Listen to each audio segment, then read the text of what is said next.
Ya, entonces vamos a hacer una introducción al tema y vamos a ver algunos de los temas, aspectos más importantes. Insisto, este es un tema, quienes vieron la clase podrán confirmar a lo mejor de que es un tema un poco denso, incluso la clase es un poco resumida también, así que yo en Educandum les dejé, el doctor les dejó una lectura, yo les dejé además, con Gabriela hicimos una guía de los medicamentos que se utilizan en el síndrome hipertensivo, que también está dentro de la lectura obligatoria, y además les dejé una carpeta con lecturas sobre los diagnósticos diferenciales del síndrome hipertensivo, sobre eclampsia, sobre síndrome de HELP, y no me acuerdo cuál era el otro, eran 4 creo archivos, así que esto es un tema que da para harto estudios y que tienen harto material ahí que está disponible para que puedan revisar, ¿ya? Ahora, este tema es el síndrome hipertensivo. ¿Por qué es importante que nosotros lo manejemos súper bien? Porque es un tema que tiene alta prevalencia, más o menos un 10% de la población se ve afectada por distintos síndromes hipertensivos. Vamos a ver más adelante que hay distintas clasificaciones de la hipertensión durante la gestación. Por lo tanto, es un problema que es frecuente de partida, y que por lo tanto nosotros tenemos que saber manejar bien, ¿ya? Como dice ahí, un 10 a 20% de las muertes maternas en el mundo son a causa del síndrome hipertensivo del embarazo. En nuestro país es una de las primeras muertes, la primera causa de muerte materna, eh, generalmente a síndromes hipertensivos que son muy severos, ya sea eclampsia o síndromes de HELP, que pueden llegar incluso hasta la muerte.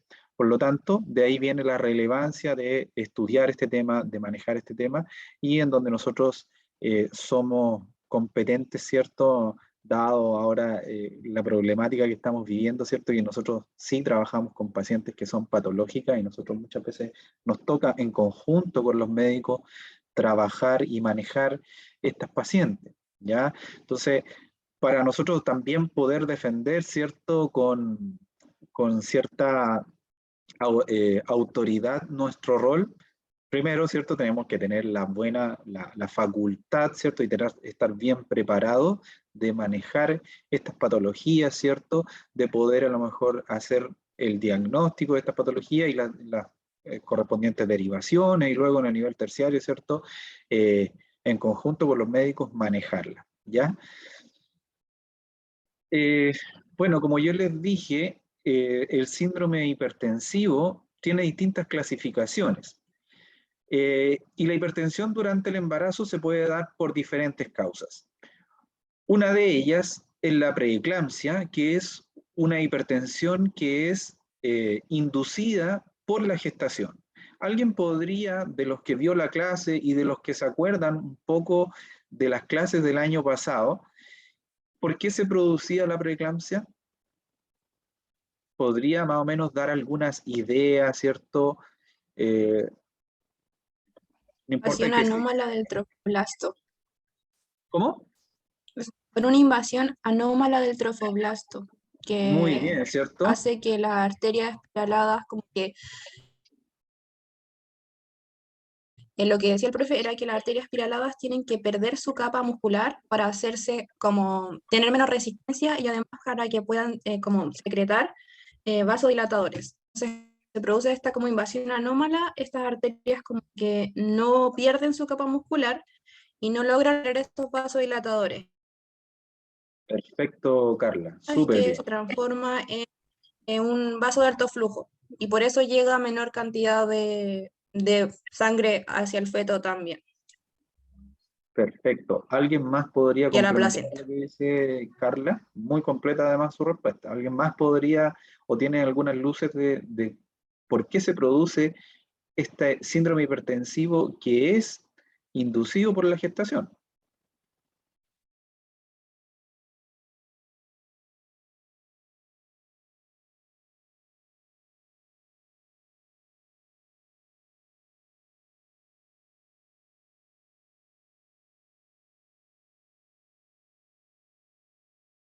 ¿No? ideas. Partamos, ¿cierto?, por la fisiología normal, ¿ya? O sea, la fisiología, ¿ya? Cuando veíamos, ¿cierto?, la placentación el año pasado, conversábamos que las células del trofoblasto invadían, ¿cierto?, las arterias espiraladas en el lecho donde se implantaba en la placa basal, ¿cierto?, del endometrio, e invadían estas arterias espiraladas y se transformaban fenotípicamente eh, o hacían una transformación fenotípicamente a cómo son a las células de la arteria espiralada, principalmente las células musculares, ¿cierto? Por lo tanto, esa invasión del trofoblasto, eliminando, ¿cierto?, esta capa muscular, hacía que se transformara en un sitio de alto o bajo flujo.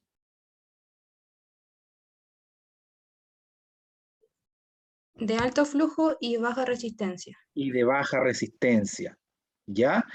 Por lo tanto, eso es en la fisiología en lo que ocurre normalmente. ¿Qué ocurre en la preeclampsia? Hay muchos estudios además, ¿cierto? Y no hay una teoría que explique 100% la aparición de esta enfermedad, pero lo que es más aceptado, ¿cierto? Y lo que está más comprobado, que existe este problema en donde no existe tal invasión a la capa muscular de la arteria espiralada y por lo tanto no se secretan estas sustancias vasodilatadoras prevaleciendo por sobre las vasoconstrictoras además.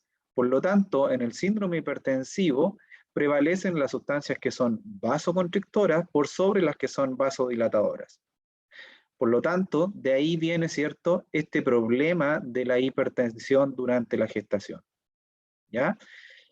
Eso es a grandes rasgos. Además, ¿cierto?, hay teorías inmunitarias que también están probadas, ¿cierto? Y se ha visto que mujeres que nunca habían tenido el problema de preeclampsia cambian de progenitor y aparece, ¿cierto?, este síndrome hipertensivo. Por lo tanto, ahí hay alguna teoría inmunológica también que está influyendo sobre la aparición de esta enfermedad. ¿Queda más o menos claro? Sí, profe. Ya.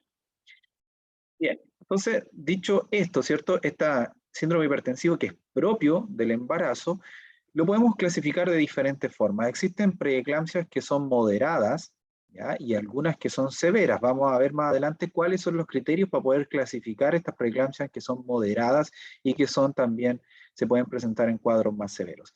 Y hay complicaciones también que vienen derivadas de esta preeclampsia, este síndrome hipertensivo inducido por la gestación, que son el síndrome de Gel, ¿ya? Y por último, la complicación más grave que puede existir, que es la eclampsia, en donde el daño endotelial lleva a una crisis convulsiva, o sea, este daño endotelial, ¿cierto?, afecta en el cerebro, ¿cierto?, en el sistema nervioso y se producen las convulsiones, ya secundario a este agravamiento de la preeclampsia. ¿Ya? Por lo tanto, cuando existen estas convulsiones, es un cuadro grave que puede conducir a la muerte y que por lo tanto la mayoría de las muertes que son a causa del síndrome hipertensivo vienen dadas o por el síndrome de Gel, que vamos a ver un poco más adelante de qué se trata, o por la eclampsia.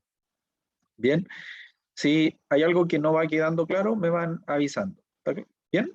¿Sí? Hasta el momento todo bien. Sí, profe. Bien, también hay mujeres que son hipertensas y que vienen, ¿cierto?, con esta hipertensión desde antes de la gestación. Por lo tanto, esta hipertensión se presenta antes del segundo trimestre, o sea, antes de las 20 semanas, ¿ya? Por lo tanto, aquellas hipertensiones que aparecen después de las 20 semanas, la mayoría de ellas, o lo más probable, es que sean preeclampsias o síndromes hipertensivos que son inducidos por la gestación, ¿ya? Y aquellas mujeres a las cuales se les diagnostica hipertensión antes de las 20 semanas, lo más probable es que sean pacientes que eran hipertensas antes del embarazo, ¿ok? Entonces, dentro de los síndromes hipertensivos durante el embarazo, también están aquellas pacientes que tienen hipertensión crónica, que ya puede ser primaria, como aquellas pacientes, ¿cierto?, que tienen hipertensión dado algunos factores de riesgo, ¿cierto?, sedentarismo, mala alimentación, obesidad, etcétera. Y hay algunas que tienen hipertensiones secundarias que son secundarias a alguna patología, patologías inmunológicas, patologías genéticas, etcétera, y que dentro de las complicaciones de esa patología se produce una hipertensión, ¿ya? Entonces, ahí tenemos las pacientes que son hipertensas crónicas.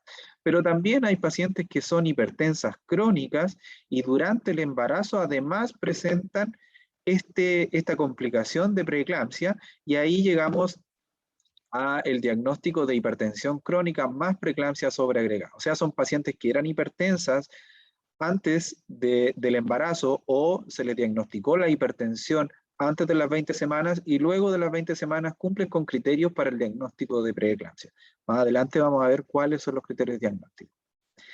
Y también, por último, hay un grupo pequeño de pacientes que presentan un síndrome hipertensivo que mayoritariamente se presenta al final del embarazo, después de las 36 semanas, en donde estas pacientes tienen este cuadro que es transitorio, ¿ya?, que se llama hipertensión gestacional o transitoria, que son pacientes, ¿cierto?, que presentan hipertensión sin exámenes alterados, sin criterios de preeclampsia, después de las 36 semanas tienen el parto y se les pasa el síndrome hipertensivo. Generalmente son pacientes que sí tienen mayor riesgo de presentar hipertensión crónica después del embarazo. ¿Bien? ¿Queda clara cuál es más o menos la clasificación? Sí, profe. Ya. Un segundo. Tenemos entonces este cuadro comparativo de las distintas clasificaciones de los síndromes hipertensivos en el embarazo. HTA significa las pacientes que son hipertensas crónicas. PE, preeclampsia, hipertensión arterial crónica más preeclampsia sobreagregada y hipertensión transitoria. Veamos o analicemos un poco este cuadro. La hipertensión arterial crónica principalmente se presenta en pacientes que son multíparas. La hipertensión crónica, generalmente, ¿a qué edad ustedes más o menos calculan que se comienza a aparecer?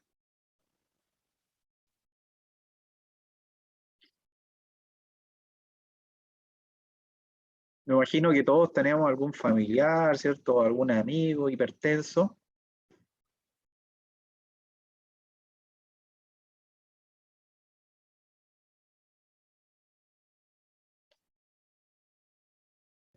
¿Sobre los 30 años? Sobre los 30 años, ¿cierto? Y más cercano a los 40 años, ¿cierto? Que generalmente dijimos que esta hipertensión venía dada por malos hábitos sostenidos en el tiempo y por lo tanto se presenta aproximadamente a partir de los 40 años en adelante. Generalmente esos pacientes ya tienen paridad anterior, por lo tanto son pacientes multíparas, ¿ya? La preeclampsia se ha visto que es más prevalente en pacientes que son primigestas, ¿ya? Sobre todo en pacientes jóvenes, pacientes adolescentes, como también en pacientes que son mayores, ¿cierto?, sobre los 35 años. Por lo tanto, quienes tienen mayor riesgo de hacer estos síndromes hipertensivos asociados a la preeclampsia son aquellas mujeres que están en los grupos de edad extremos, ¿ya? La hipertensión crónica más preeclampsia sobreagregada, como habíamos dicho, aquellas pacientes que son multíparas y que en el embarazo además se complican con esta hipertensión inducida por el embarazo. Y la transitoria generalmente en pacientes multíparas. Habíamos dicho, ¿cierto?, que la hipertensión crónica se diagnosticaba dicha hipertensión antes de las 20 semanas, por lo tanto, cuando ustedes, si en algún momento les toca controlar a una paciente, ¿cierto?, con embarazo durante el primer trimestre, antes de las 20 semanas y tiene la presión alta, ustedes al tiro tienen que pensar que esta paciente tiene una hipertensión desde antes del embarazo y que no había sido diagnosticada, ¿cierto?, que no había sido manejada, etc. ¿Qué es lo normal que ocurra durante el primer trimestre con la presión a todo esto?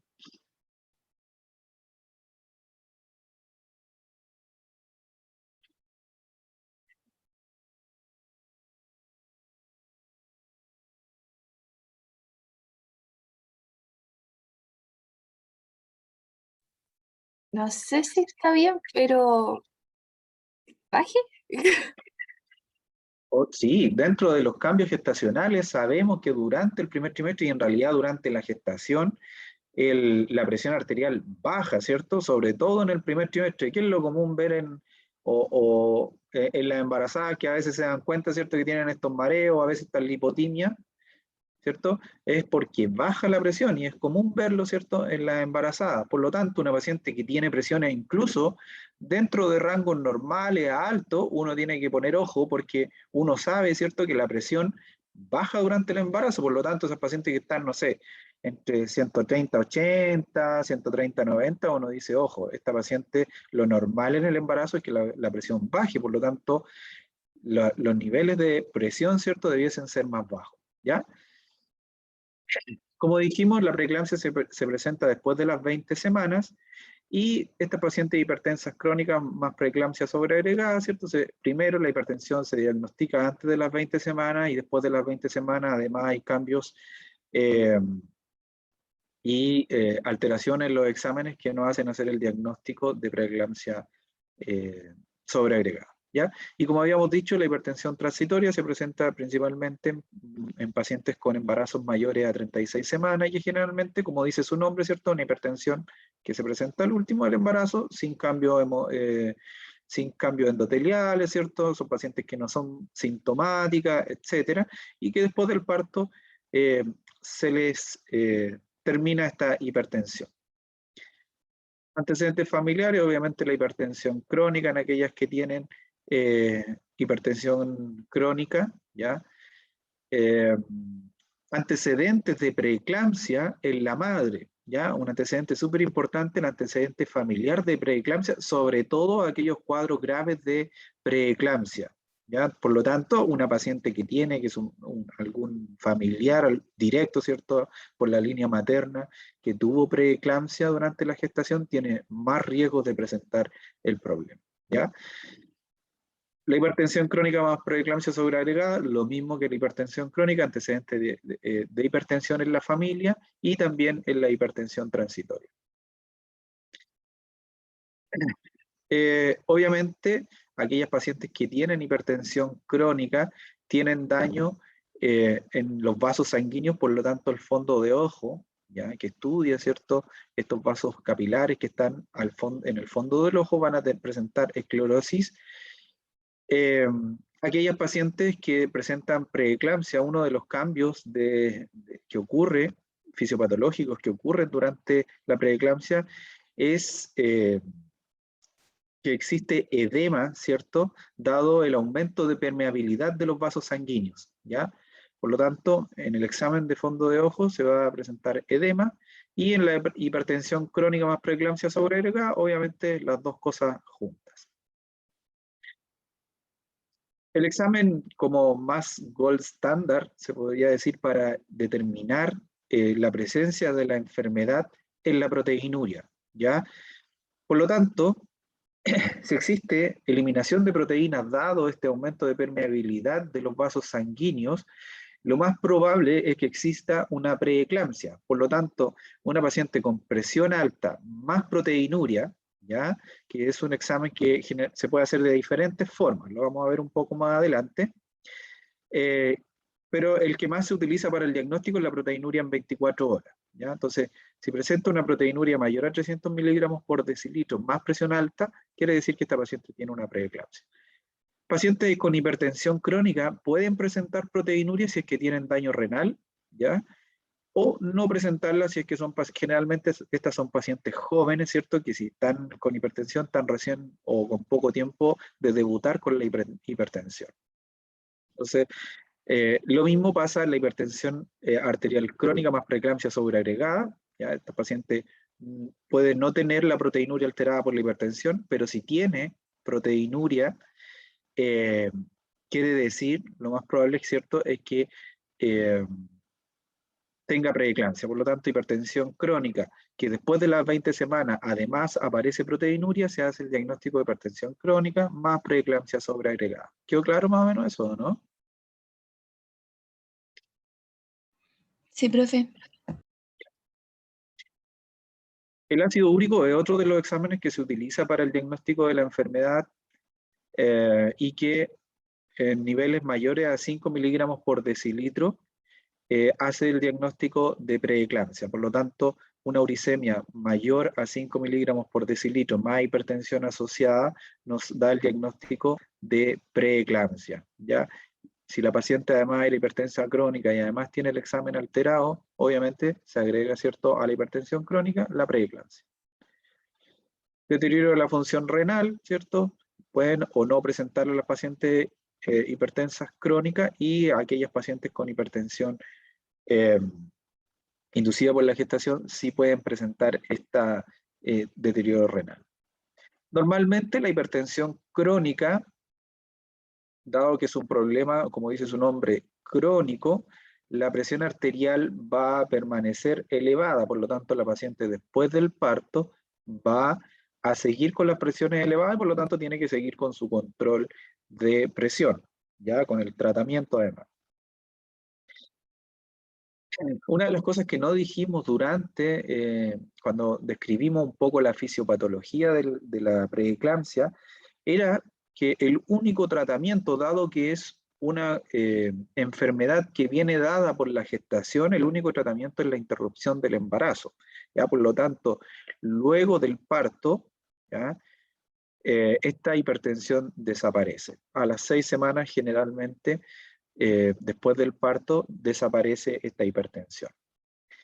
Obviamente, en las pacientes que tienen hipertensión crónica más preeclampsia sobreagregada, sigue la presión elevada, ¿cierto? Porque sigue su problema de hipertensión crónica, desaparece solamente la preeclampsia. Y en aquellas pacientes con hipertensión transitoria o gestacional, la presión vuelve a la normalidad como lo habíamos dicho. ¿Ok? Profe, Dígame. tengo una pregunta. ¿La interrupción del embarazo va a ser por cesárea o cualquiera? ¿O va a depender? Va a depender de la gravedad del cuadro y de las condiciones obstétricas, ¿ya? Ahora, no siempre, cuando conversamos del tratamiento, ¿cierto?, de la enfermedad, es la interrupción del embarazo, pero eso hay que sobrepesarlo, ¿cierto?, porque tenemos que decir, bueno, una señora tiene 23 semanas de gestación, se le diagnosticó una preeclampsia, ¿podremos interrumpirla? ¿Es viable el feto? ¿Cierto? ¿Qué creen ustedes? Es que, profe, se supone que se interrumpe el embarazo como en caso de una eclampsia, como cuando no hay más opción. Cuando la persona como tiene una preeclampsia, el profe dijo que había que tomar como las medidas para que no llegara como a una eclampsia. Mientras tanto, como tratar de mantenerla lo mejor. Vamos para allá, ¿cierto? Entonces, respondamos primero a estas preguntas. Si tenemos una paciente con una preeclampsia, ¿cierto? Dijimos que el tratamiento de la preeclampsia es, o se acaba cuando se interrumpe el embarazo, ¿ya? Después del parto, ocurre el parto, la cesárea, lo que ustedes quieran, y desaparece normalmente este problema, ¿cierto? Pero ahí tenemos que sobrepesar otras cosas. ¿Qué pasa si interrumpo? ¿Qué pasa con el bebé, ¿cierto? Finalmente a las 23 semanas o a las 22 semanas. ¿Qué pasaría? Va a ser inviable. Va a ser inviable, por lo tanto ahí tengo que sobrepesar. Bueno, ¿cuál es el riesgo de la madre y cuál es el riesgo para el bebé? Por lo tanto, si una madre tiene una preeclampsia moderada, ¿cierto? A lo mejor tiene exámenes alterados, pero esa preeclampsia no está poniendo en riesgo la vida de la madre, podemos seguir con el embarazo, ¿cierto? Por lo tanto, cuando hablamos de tratamiento de la hipertensión, lo que estamos finalmente hablando es darle algunas medidas de soporte tanto para la madre como para que el feto pueda sobrevivir in útero, ¿ya? Por lo tanto, tratamos de llevar la gestación lo más a término posible. Eso no es posible si es que tenemos algunas complicaciones graves, como dijimos, ¿cierto?, el síndrome de Gel o la eclampsia, porque ahí estamos poniendo en riesgo la vida de la madre, ¿cierto? Y ahí hay que sopesar, bueno, ¿qué pasa si no interrumpo a esta mujer que tuvo una eclampsia? Finalmente puede morir, ¿cierto? Bueno, versus si la guagua tiene 32 semanas, sabemos que las 32 semanas tienen mucha sobrevida, pueden tener alguna morbilidad, pero cierto, ahí es mayor el riesgo que tiene la madre y por lo tanto hay que interrumpir el embarazo. Por lo tanto, la interrupción o los criterios de interrupción van a estar dados tanto por el riesgo materno como por el riesgo fetal que pueda existir. ¿ya? Por lo tanto, cuando, como el ejemplo que daba Carla, cuando una mujer tiene una eclampsia, normalmente lo que se hace es yugular la crisis, o sea, tratar la crisis, que la paciente se estabilice un poco para poder interrumpir el embarazo. Y en ese caso, lo más probable es que sea una cesárea de urgencias. Ahora, si obviamente tenemos una preeclampsia moderada, paciente que tiene presiones un poco elevadas, ¿cierto? Sin daño renal, etcétera, paciente súper estable, esa paciente puede llegar al término y una vez que llega a las 37, 38 semanas, se le podrá inducir o dependiendo de las condiciones obstétricas, habría que ver si se le puede inducir, tener un parto vaginal o se le puede hacer una cesárea. Bien, queda más o menos claro, ¿no? Sí, profe. ¿Cómo es el cuadro clínico que se presenta? Ya conversamos un poco sobre la fisiopatología de esta enfermedad, ¿ya? Hay una triada clásica del diagnóstico o del cuadro clínico que se presenta en estas pacientes con preeclampsia, ya que dijimos que se podría complicar a un gel o podría complicarse a una eclampsia. Pero ¿cuál es el cuadro clínico clásico de estas mujeres? Esta triada de hipertensión, proteinuria y edema, ¿ya? Esta hipertensión arterial viene dada por qué, según lo que conversamos en la fisiopatología.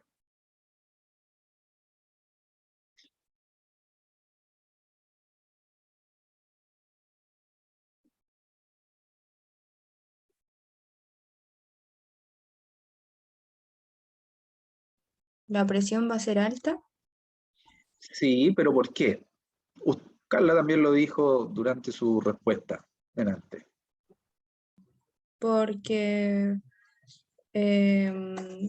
por la invasión anómala del trofoblasto no se van a como liberar vasodilatadores y va a haber mayor cantidad de vasoconstrictores y van a haber mayor resistencia. Exactamente, por lo Y tanto, bien, siga.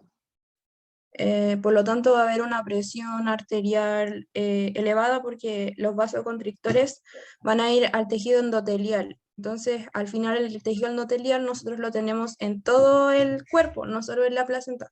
Por lo tanto, al final, por eso la preeclampsia va a afectar como a todo el sistema circulatorio.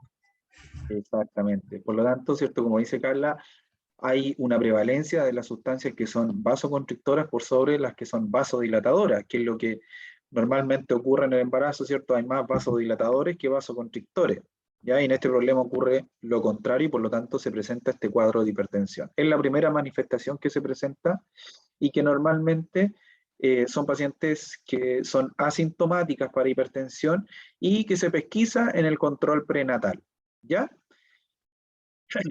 La proteinuria ¿ya? Es otro de los criterios y del cuadro clínico que se presenta. Es medida a través de este examen que antes dijimos, que es la medición de la proteinuria, y está dada, ¿cierto?, por el aumento de permeabilidad de los vasos sanguíneos y por lo tanto se elimina mayor proteína a nivel renal o albúmina, ¿cierto?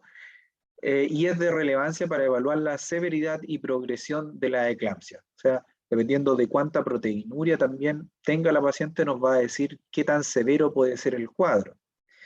Y el edema, ¿cierto? Hay que tener en cuenta que el edema en la extremidad inferior y sobre todo en el tercer trimestre, ¿cierto? Está presente en las extremidades inferiores. Por lo tanto, la aparición de este edema en las extremidades inferiores normalmente no nos indica algo patológico. Ahora, cuando el edema ya se ha hecho más generalizado, o sea, la paciente tiene las manos, las extremidades superiores edematosas, tiene la cara edematosa, puede ser un signo de preeclampsia, ¿ya? Por lo tanto, veo una paciente, ¿cierto?, que está con presión alta, después de las 20 semanas, además yo la veo que está más edematosa, ¿cierto? La paciente le podría decir a usted, me siento más hinchada, ¿cierto? Tengo las manos, la cara hinchada, ¿en qué tengo que pensar? En preeclampsia. En una preeclampsia, ¿ya? El resto nos va siguiendo.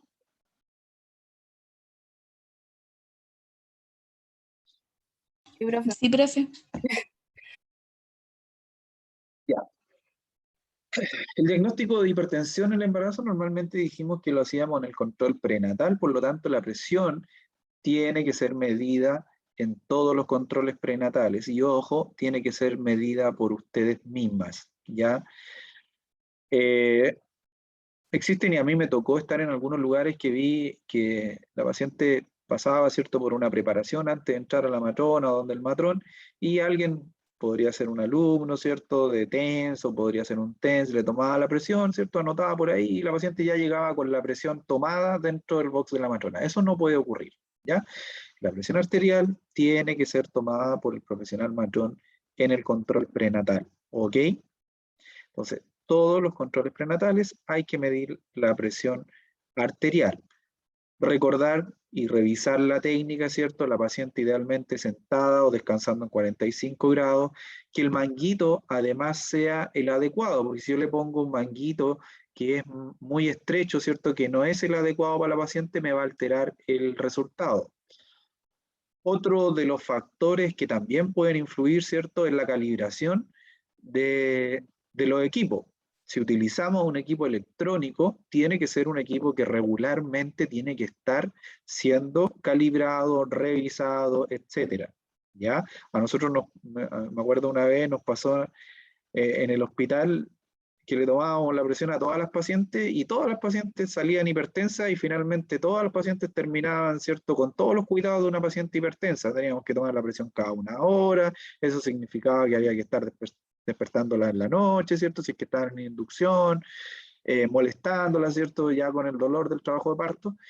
Y de repente empezamos a darnos cuenta que ya era mucho, o sea, todas las pacientes hipertensas, y finalmente mandamos a ver el equipo y estaba en mal estado, no había sido revisado, etcétera, y estaba descalibrado. Por lo tanto, hay que tener ojo, ¿ya?, con los equipos electrónicos.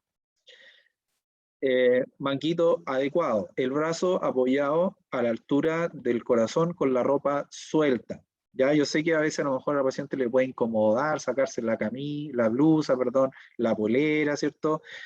Por un poco de pudor, pero la idea es que el brazo esté bien suelto, porque si se lo arremanga, ¿cierto? Eso le va a apretar el brazo y nos va a alterar finalmente el resultado. En la embarazada normalmente la presión se mide con el primer y quinto ruido de Korotkov, ¿ya? Por lo tanto, el primer ruido que aparece, ¿cierto?, nos indica la presión sistólica, y cuando desaparece, quiere decir que es el último latido que se escucha, es el quinto ruido, y esa es la presión diastólica. Si no desaparece nunca, es el cuarto ruido. Bien, ahora en pacientes que tienen síndrome hipertensivo, que están diagnosticados, no es necesario que estemos volviendo a repetirle la presión, porque sabemos que son pacientes que ya tienen diagnosticada una hipertensión, ¿ya? Ahora, si tomamos la presión, ahora idealmente, ¿cierto?, eliminar todos los factores que pueden alterar la presión, como por ejemplo, a ver, digan algunos factores ustedes que podrían alterar la presión arterial.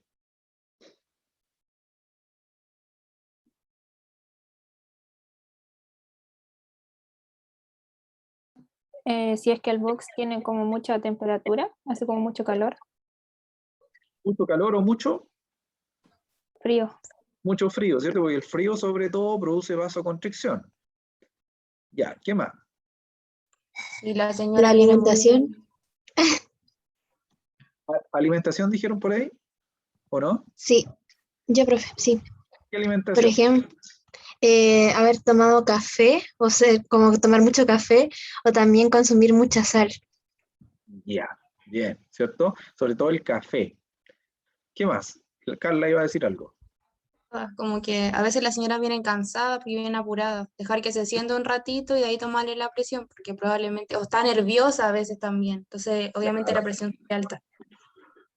En ahí hay dos factores, ¿cierto? Una, la actividad física, por lo tanto no puedo llegar, si la señora, sobre todo si venía caminando, ¿cierto?, 10 cuadras, subió una escalera, etcétera, y le tomo la presión, obviamente me va a salir alterada, ¿ya? Entonces, ojalá que la paciente descanse 5 a 10 minutos y ahí tomar la presión. Como dijo Carla, también, ¿cierto?, algunos estímulos nerviosos pueden alterar la presión. Si la paciente está, ¿cierto?, alterada, si está taquicárdica, si está angustiada, temerosa, me puede salir la presión alterada, ¿ya? Ahora, si la presión me sale elevada, tengo que repetir en 2 o 3 tomas por separado, ¿ya? Y ahí puedo dejar pasar algunos minutos, ¿cierto?, para repetir las tomas de la presión. Si me salen, ¿cierto?, me siguen saliendo elevadas, yo ahí tengo que estar pensando en un síndrome hipertensivo. ¿Cuáles son los criterios diagnósticos para la preeclampsia. Aquí vamos a hablar un poco sobre preeclampsia nomás, ¿ya? Después ustedes ven la clase y leen un poco más sobre las complicaciones más graves, ¿ya?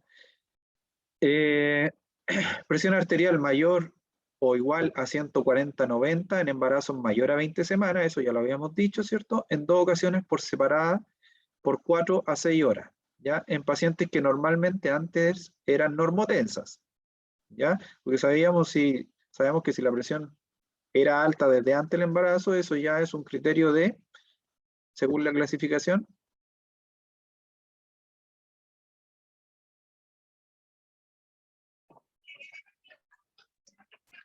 Crónico. hipertensión crónica, ¿ya? Proteinuria mayor a 300 miligramos en 24 horas, también, ¿cierto? Es un criterio diagnóstico. Puede o no estar asociado a edema. La mayoría de las veces sí está asociado a edema, pero la ausencia del edema no me descarta el diagnóstico, ¿ok? En ausencia de proteinuria, el diagnóstico puede establecerse si la hipertensión se asocia a compromiso sistémico del cuadro hipertensivo, ¿ya? O sea, paciente hipertensa, que no tiene proteinuria, pero sí tiene algunos síntomas de severidad, como por ejemplo algunos síntomas de neuroexcitación. ¿Cuáles son estos síntomas y que siempre tienen que buscarse en una paciente hipertensa? Cefalea, dolor de cabeza, tinnitus, ya el llamado pitito en el oído, fotopsia, o sea, la paciente que le molesta la luz, y las convulsiones, ¿ya? Normalmente los primeros 3 síntomas, ¿cierto?, son los que más se presentan y la convulsión ya es porque hay una eclampsia evidente.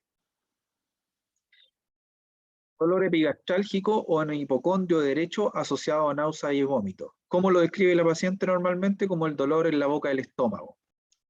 Ahí hay que tener cuidado porque yo, ¿qué puedo pensar normalmente si la paciente me dice, ¿sabe qué? Pensando en una paciente embarazada, ¿ya? Me duele la guatita. ¿Qué pensarían ustedes? ¿Tiene contracciones? Que tiene contracciones, ¿ya? Pero si la paciente, ahí nosotros tenemos que ir al examen físico, ¿cierto? Y ver dónde es el dolor. Normalmente la paciente lo va a sentir como en la boca del estómago y lo refieren así, ¿ya? Hay que tener ojo, esta epigastralgia normalmente nos indica severidad del cuadro, sobre todo en pacientes con síndrome de HELLP, ¿ya? Pacientes con trombocitopenia, o sea, dado el daño endotelial, hay agregación plaquetaria a los vasos sanguíneos. Por lo tanto, en el examen nosotros vamos a ver un conteo bajo de plaquetas. Por lo tanto, esa es una de las complicaciones, o uno de los signos del síndrome de HELLP, ¿ya? Y alteración de la enzima hepática. ¿Alguien de los que haya visto la clase se acuerda qué significa la sigla HELP?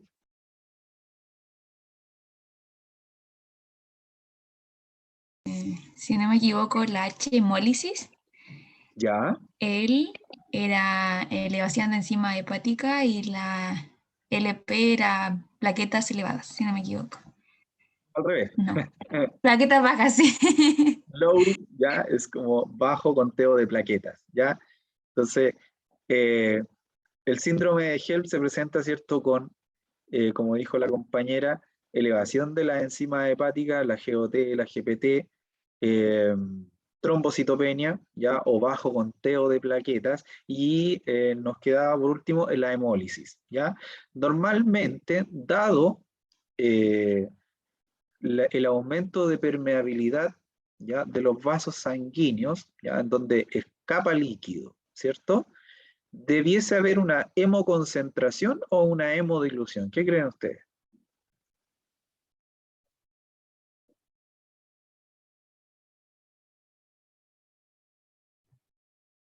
Hemoconcentración, porque el líquido sale. ¿Cierto? Entonces, cuando existe preeclampsia, normalmente existe una hemoconcentración. Por lo tanto, valores que para un adulto normalmente pueden ser valores de hematocrito de 40%, ¿cierto?, que para un adulto es normal. En una embarazada, ¿cierto?, eso no sería tan normal, porque ¿qué ocurre en el embarazo? Usualmente hay una anemia fisiológica. Normalmente hay una anemia fisiológica, por lo tanto, si yo veo que una paciente tiene hematocritos del 40%, lo que me está reflejando que hay una hemoconcentración que se puede presentar en la preeclampsia, dado, ¿cierto?, este aumento de la permeabilidad de los vasos sanguíneos, ¿ya? Ahora, si al contrario vemos que hay hemólisis, veríamos, ¿cierto?, un hematocrito bajo. Y eso nos podría estar indicando, ¿cierto?, una gravedad del cuadro, que es el síndrome de Hell. ¿Ya? ¿Vamos bien? Sí, profe. Ya. ¿Cuáles son los exámenes de laboratorio que utilizamos para el estudio de esta enfermedad, ¿cierto? Tanto para el diagnóstico de la preeclampsia como para también estudiar la severidad del cuadro? Son los siguientes. El hemograma o el perfil hematológico, ¿cierto? Nos interesa conocer el hematocrito y la hemoglobina, dado lo que acabamos de decir, ¿cierto? Porque si existe hemoconcentración, ¿cierto?, hematocrito y hemoglobina alta, me está mostrando, ¿cierto?, en el fondo lo que está ocurriendo fisiopatológicamente. Y si tenemos una hemólisis con hematocrito bajo, ¿cierto?, nos está indicando que puede haber hemólisis. Las plaquetas, ¿cierto?, nos demuestran que hay agregación plaquetaria, por lo tanto también nos puede estar dando el diagnóstico, o nos puede ayudar a hacer el diagnóstico de síndrome de Hell. Los exámenes de orina nos pueden mostrar cierto compromiso renal previo o infección urinaria. La proteinuria se puede medir de diferentes formas. Hay proteinurias que son cualitativas, que es un examen que se llama reacción al ácido sulfosalicílico, en donde se toma una muestra de orina aislada, ya no es necesario que la paciente junte orina ni nada, sino que se toma una muestra de orina aislada, generalmente por micción espontánea, y se ve la reacción a este ácido sulfosalicílico, ¿ya? Entonces ahí el tecnólogo médico ve cuál es como la reacción, como la coagulación, ¿cierto? Que es como la reacción que ocurre entre la albúmina y este ácido, ¿ya? Y lo va a informar como una cruz, 2 cruces o 3 cruces. El RAS que es informado, esta proteinuria cualitativa que es informado como 3 cruces, significa, ¿ya?, que es una proteinuria aproximadamente mayor a 300 miligramos por decilitro, que era, ¿cierto?, el criterio que nosotros utilizamos. También está la proteinuria cuantitativa. Existen 2 formas de hacer esta proteinuria cuantitativa. Una, y la que es más aceptada, ¿cierto?, y que más nos sirve para el estudio de la enfermedad, es la proteinuria en 24 horas. ¿Cómo se hace este examen? Le pedimos a la paciente que junte orina desde la mañana, ¿cierto?, a primera hora, desde la primera orina de la mañana hasta el día siguiente, ¿ya? Junta esa orina y se hace una medición de la proteinuria, ¿ya? ¿Cuánto era el criterio diagnóstico de proteinuria para preeclampsia? Mayor a 300 miligramos por decilitro, si no me equivoco. Mayor a 300 ¿Pero miligramos por igual, decilitro. profe, o mayor? Es que el Mayor profe igual, dijo mayor mayor o igual, igual. mayor igual.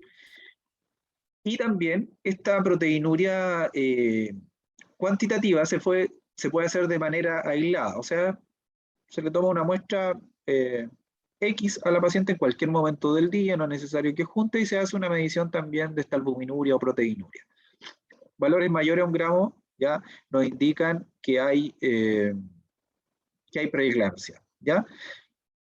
Como les dije delante, ¿cierto?, lo que más nos sirve para hacer el diagnóstico es la proteinuria 24 horas, pero ojo, si estamos en una situación de urgencia, ¿cierto?, llega una paciente con presiones muy altas, ¿cierto?, sintomática, dolor de cabeza, tinnitus, cefalea, etcétera, no vamos a esperar 24 horas, ¿cierto?, como para hacer el diagnóstico y tratarla, etcétera, ¿cierto? Y ahí vamos a tener que utilizar cualquiera de las otras 2 formas, que era la cuantitativa o cualitativa. ¿Me siguen?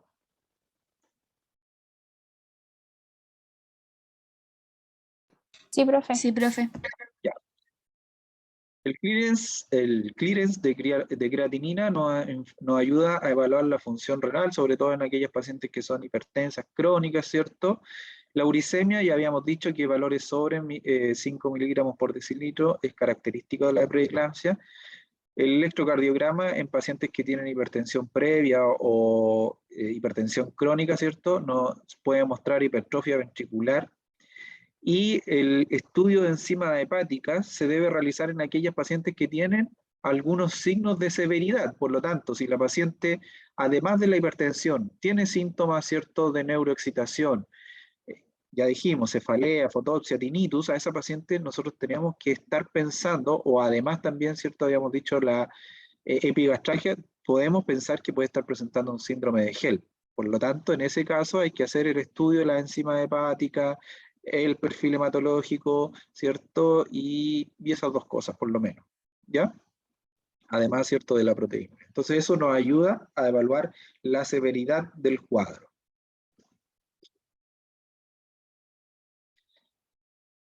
La clasificación de la preeclampsia, dijimos que habían preeclampsias que eran, delante al principio, habían preeclampsias que eran moderadas y otras que son severas. ¿Cómo se presenta la presión en las pacientes con hipertensión moderada? Generalmente paciente hipertensa, mayor a 140/90, pero que la presión es menor a 160/110, ¿ya? O sea, paciente hipertensa, pero que no están en criterio de crisis hipertensiva, ¿ya? ¿Qué es una crisis hipertensiva? Aquella presión que es mayor a igual o igual a 160/110, cualquiera de las dos, ¿ya? O sea, si una paciente tiene 160 de sistólica y tiene 90 de diastólica, esa paciente igual está en crisis hipertensiva. Puede ser cualquiera de los dos, o la diastólica o la sistólica. ¿Queda claro?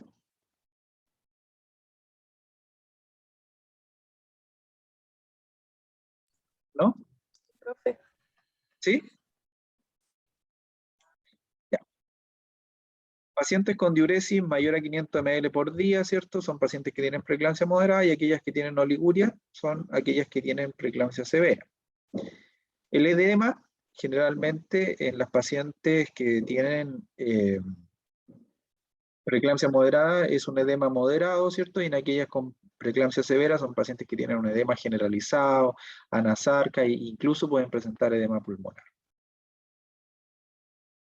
Los pacientes con preeclampsia moderada no tienen compromiso neurológico, por lo tanto generalmente son asintomáticas, pero en aquellas que tienen una preeclampsia severa tienen irritabilidad del sistema nervioso central e incluso pueden presentar, ¿cierto?, esta complicación que es la eclampsia, que finalmente, ¿cierto?, es un cuadro convulsivo grave. Pacientes con preeclampsia moderada, ¿ya?, no tienen compromiso de la coagulación, y en aquellos pacientes con preeclampsia severa van a tener los exámenes de coagulación alterados, los tiempos de coagulación, y además van a tener trombocitopenia y hemólisis, ¿ya? Y el compromiso hepático, ¿cierto?, va a demostrarse por elevación de la enzima hepática en la preeclampsia severa. Esto ya lo habíamos dicho delante. El tratamiento de la preeclampsia, el tratamiento definitivo es la interrupción del embarazo, pero cuando estamos hablando de interrupción, o sea, perdón, de tratamiento de la preeclampsia, estamos pensando en algunas medidas de soporte para, ¿cierto?, evitar sobre todo la prematurez, ¿ya?, que era lo que habíamos conversado. Estas medidas están orientadas a evitar el compromiso materno, a prevenir la eclampsia, ¿cierto?, que no queremos que este cuadro se agrave, ¿cierto?, y llegue a la eclampsia, que es un cuadro que puede provocar incluso la muerte de la madre. Promover la mejoría o detener el deterioro de la unidad fetoplacentaria. Finalmente, lo que está pasando, ¿cierto?, en la placenta es que ocurre una isquemia, ¿cierto? Se interrumpe o hay menor flujo, ¿cierto?, porque hay una vasoconstricción, hay menor flujo útero-placentario. Por lo tanto, estos recién nacidos también podrían estar con una restricción del crecimiento intrauterino, ¿cierto? Pues si le está llegando menos aporte, podrían presentar restricción del crecimiento intrauterino, ¿ya? Entonces la idea es promover la mejoría o detener el deterioro de la unidad fetoplacentaria, y con todas estas medidas la idea es prolongar con el menor riesgo posible, tanto para la madre como para el feto, ¿cierto?, la estadía del feto inútero, ¿ya? Entonces la idea es lograr que el embarazo llegue lo más a término posible, con el menor riesgo para ambos, ¿cierto?, como el bebé y la madre. Aquí no me voy a detener mucho, pero nombrarles solamente, después ustedes lo estudian, los antihipertensivos. ¿Cuándo están indicados estos antihipertensivos? Los antihipertensivos orales se indican cuando la presión diastólica es mayor a 100 milímetros de mercurio, ¿ya? Por lo tanto, si una paciente tiene presión entre 90 y 100, no es necesario que se le administren antihipertensivos orales, ¿ya? ¿Cuál es el objetivo de administrar antihipertensivos orales? ¿Ya? Es mantener la presión diastólica entre 90 y 100. ¿Ya? Estamos pensando, y acabamos de decir, que lo que estaba ocurriendo finalmente en la placenta era que había una isquemia, ¿cierto? Una reducción del flujo sanguíneo, ¿ok? Si a eso le sumamos además que le vamos a bajar mucho la presión a la paciente, lo que vamos a finalmente provocar va a ser una hipoperfusión hacia el útero. Por lo tanto, es por eso que no es recomendado administrar antihipertensivos orales en aquellas pacientes que tienen presiones entre 90 y 100. ¿Ya? La idea es que la presión se mantenga en esos rangos, ¿ya? Porque si no va a ocurrir esta hipoperfusión y se va a agravar más, ¿cierto?, el problema en la unidad fetoplacentaria. Ahora, en caso de que exista, ahí es 170, 160, exista crisis hipertensiva, que dijimos que eran presiones mayor o igual a 160, 110, la idea es administrar antihipertensivos por la vía parenteral, normalmente por la vía endovenosa, ¿ya? ¿Cuáles son principalmente los antihipertensivos que se utilizan? El más seguro de ellos, o el antihipertensivo más seguro a utilizar en el embarazo, es la metildopa, ¿ya? Por lo tanto, aquellas pacientes, sobre todo las pacientes hipertensas crónicas que estaban con su tratamiento de hipertensión, ¿cierto?, ese tiene que ser cambiado una vez que la paciente está embarazada a metildopa. Es el medicamento oral más seguro que existe y el que tiene mayor seguimiento de los efectos secundarios, adversos que puede tener tanto para la madre y para el feto en el embarazo, ¿ya? Por lo tanto, las dosis son súper amplias. Van desde 250 miligramos cada 12 horas hasta 500 miligramos cada 6 horas. ¿Ya? Por lo tanto, las dosis van a depender, ¿cierto?, del cuadro hipertensivo de la paciente. El labetalol produce vasodilatación. Normalmente el labetalol lo utilizamos como antihipertensivo en casos de emergencia, ¿ya? Sobre todo en los casos en donde hay crisis hipertensiva. Usamos labetalol en bolo, ¿ya? Se administran bolos de labetalol que van parte de los 20 miligramos por decilitro y no se pueden pasar más allá de 300 miligramos por decilitro en 24 horas. Otro antihipertensivo que es menos ocupado es la hidralazina y el nifedipino, que normalmente también se puede ocupar en crisis hipertensiva por vía sublingual. Normalmente el nifedipino, ¿para qué lo ocupábamos? ¿Se acuerdan?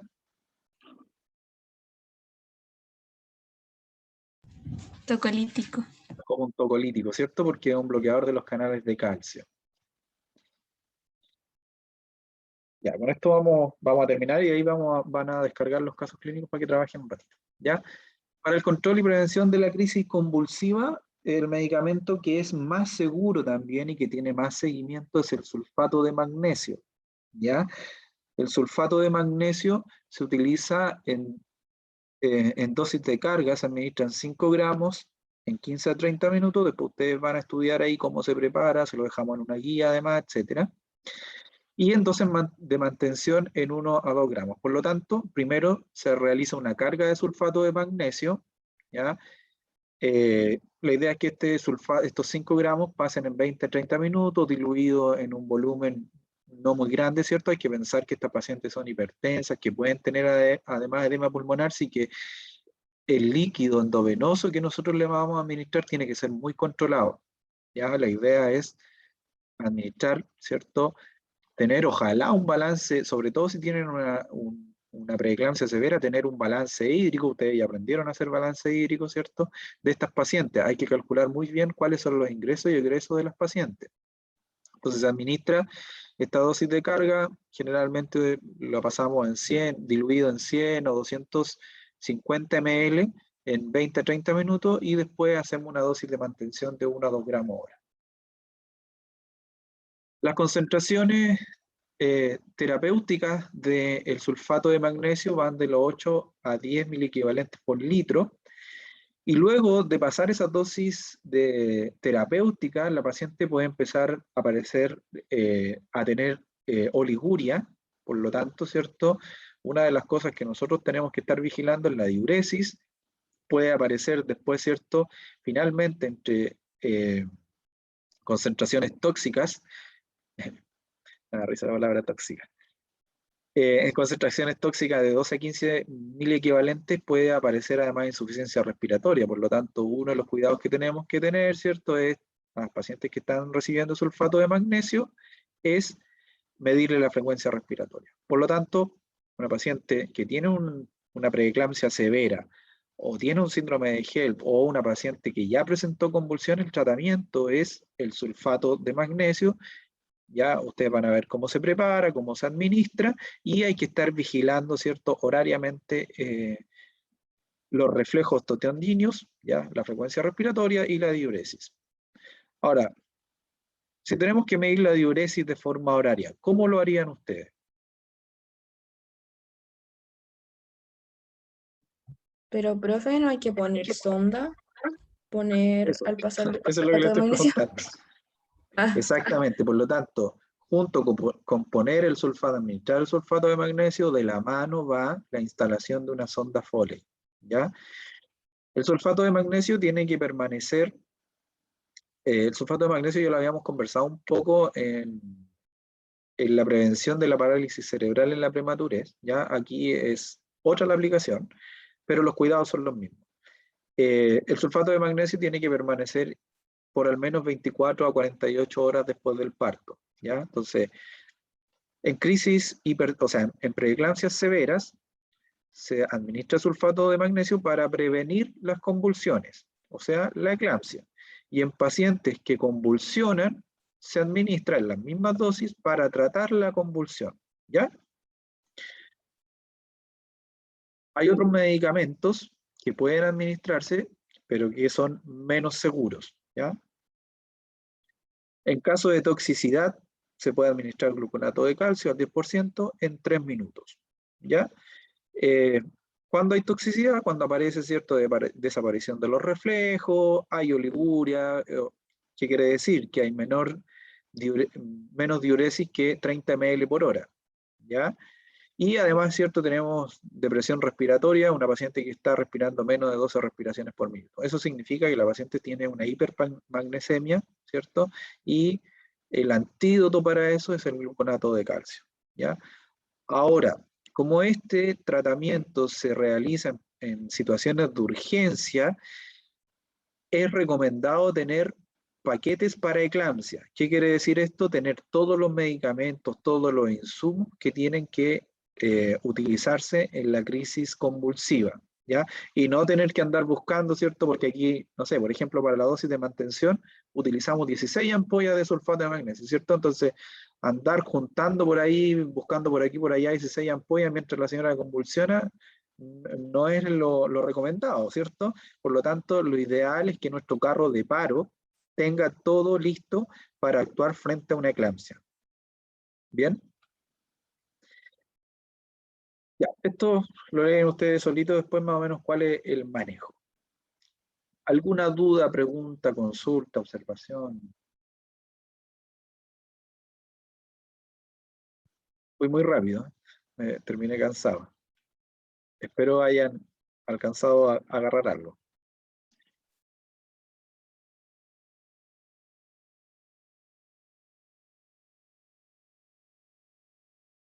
¿Hay preguntas?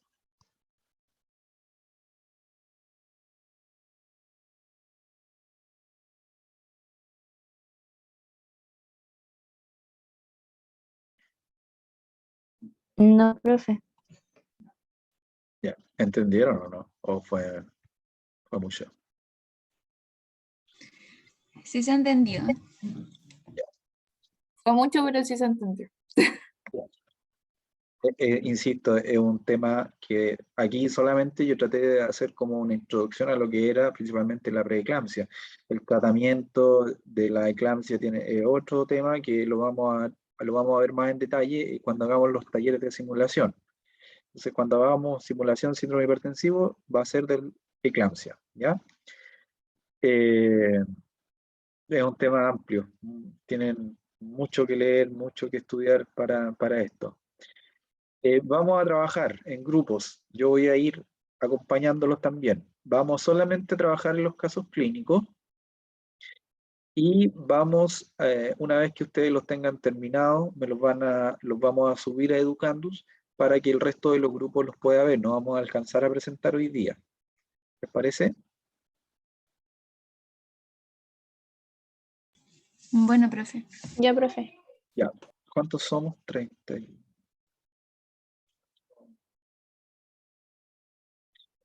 Vamos a crear 4 grupos, 4 casos clínicos. ¿Ya? Entonces el grupo, la sala 1 descarga el caso 1, la sala 2, ahí empezaron a desconectarse algunas. La sala 2 descarga el caso 2 y trabaja en el caso 2, la sala 3 en el caso 3 y el 4 en el caso 4. ¿Ya?